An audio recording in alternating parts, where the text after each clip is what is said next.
Boa tarde, irmãos. Que o nosso Deus venha ser a nossa força nesse dia, a nossa fortaleza, o nosso recurso, a nossa provisão. Que a janela dos céus se abram sobre nossas vidas nessa tarde, meus amados. Amém. Graça e paz do nosso Senhor Jesus Cristo. Que Ele te traga tranquilidade, calma, sabedoria nesse dia, para resolver todos os problemas que eu e você não conseguimos resolver só. Que Deus nos dê essa sabedoria para resolver qualquer questão.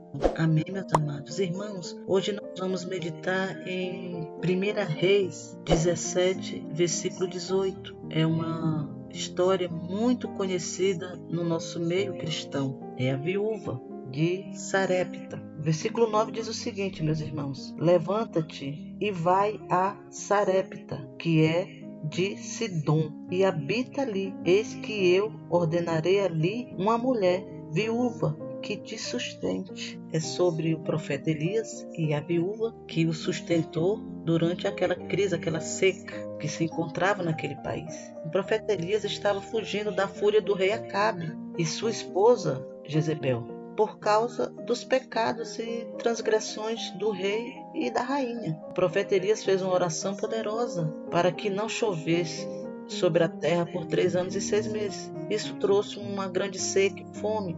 A oração de Elias fez Deus fechar os céus para que não chovesse. Então, meus amados, Elias estava fugindo do rei e da rainha, e Deus manda o profeta para a cidade de Sarepta, dizendo que lá seria sustentado por uma mulher, por uma viúva. Quer dizer, Deus já tinha, de alguma forma, falado com essa viúva, tocado no coração dela de alguma forma, para que ela ajudasse o profeta. Essa viúva vivia nessa cidade com seu filho. Por causa da grande seca que assolava aquela região, eles estavam prestes a morrer. Nessa narrativa histórica, meus irmãos, as condições financeiras da tal mulher que iria ajudar o profeta não eram as melhores. A pobre viúva tinha apenas um pouco de azeite, um punhado de farinha para fazer um bolo que só dava para ela e o filho comerem. E depois dessa refeição, a narrativa fala que eles iriam se prepararem para morrer, porque não teriam mais o que comer.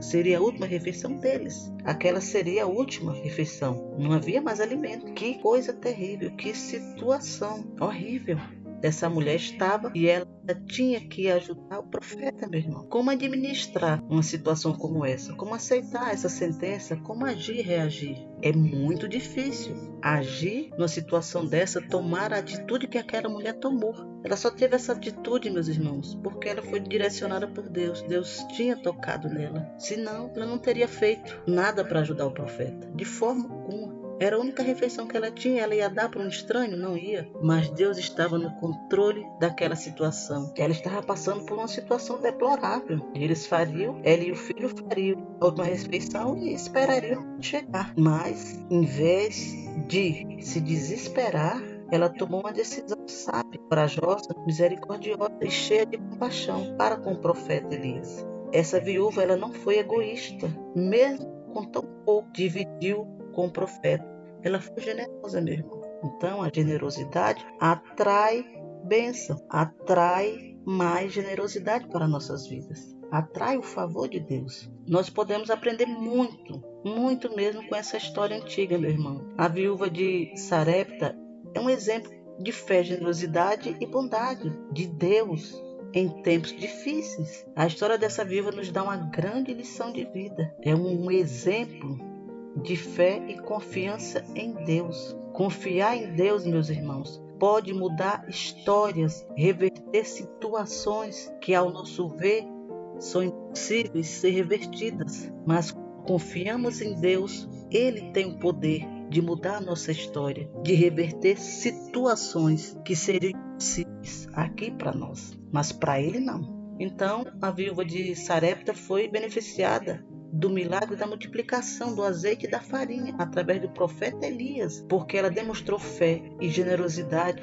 extraordinária diante de uma situação desesperadora. A situação dela era desesperadora em todos os termos. Sem comida ninguém vive. Nós não sobrevivemos sem comer, meu irmão. Então, Aprendemos com essa história a importância de ser generosos. A viúva compartilhou com o profeta Elias, mesmo tempo só para ela e seu filho. Mas mesmo assim ela teve a capacidade de compartilhar um pouquinho que tinha com o profeta Elias. Quando ela mesma estava passando necessidade, ela não pensou nisso.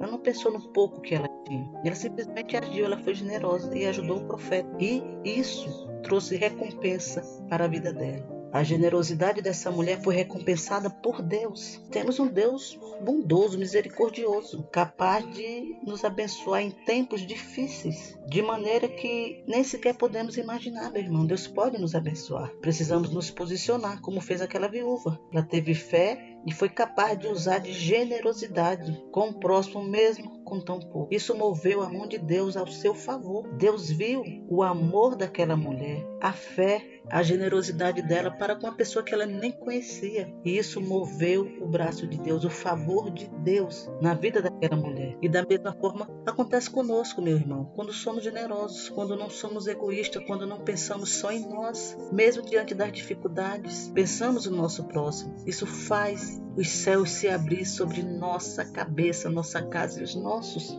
Deus se compadeceu com aquela mulher, moveu o braço provedor dele ao favor dela, multiplicando o seu azeite e a sua farinha. Nós aprendemos, meu irmão, com essa mensagem, com essa narrativa histórica, que a fé não deixa um homem nem uma mulher de Deus desanimar diante das circunstâncias, por mais terríveis e impossíveis que elas pareçam, mas nós depositamos nossa confiança totalmente em Deus. O homem e a mulher de Deus, diante das circunstâncias, seja qual for, deposita sua fé e confiança em Deus. Amém, meus irmãos? Então temos que ter na nossa mente e agir de forma generosa como aquela viúva fez. A generosidade atrai o favor de Deus, suas bênçãos e provisões na medida certa e na hora certa. Amém, meus amados? Essa é a mensagem de hoje. Se inscreve nesse canal, deixa o teu like, compartilha essa mensagem, manda essa bênção para o teu próximo, para os teus seguidores nas redes sociais, para os teus amigos, para a igreja, familiares. Isso é bênção, isso tem que ser compartilhado. Isso é um presente que você pode dar ao teu próximo. Amém, meus amados? Até a próxima.